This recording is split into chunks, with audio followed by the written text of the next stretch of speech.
என் பொண்ணோட ஸ்கூல்ல potluck arrange பண்ணியிருந்தாங்க. அதனால ஃப்ரைட் ரைஸ் பண்ணியிருந்தேன்.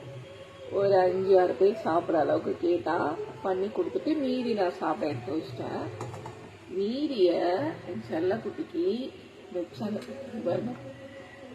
சரி இந்த மாதிரி பிரியாணி ஃப்ரைட் ரைஸ்லாம் சாப்பிடுன்ட்டு வச்சேன். அப்புறமா ஸ்நாக்ஸ் மசால் கல்லை வச்சேன். இந்த மசால் கல்லையெல்லாம் இந்த வரைக்கும் என் கூட சண்டை போட்டு கீழே தள்ளி விட்டு அந்த ஃப்ரைட் ரைஸ்லாம் அப்படியே இறச்சி விட்டுட்டு போயிடுச்சு. உங்கள்கிட்ட காமிக்கிறேன் பாருங்க.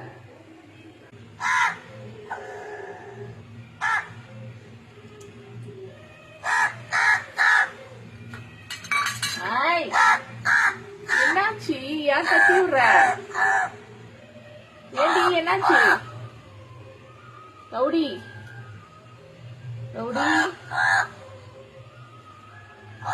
ரவுடி இங்க பாருங்க என்னாச்சு? இங்க என் மூஞ்சில தெரிக்குது. இங்க பாரு, இங்க தெரிக்குது. நீ கடிச்சு சாப்பிடுறது நான் காட்சி. ஏன் ஃப்ரைட் ரைஸ் தள்ளி விடுற? பிடிக்கலையா உனக்கு?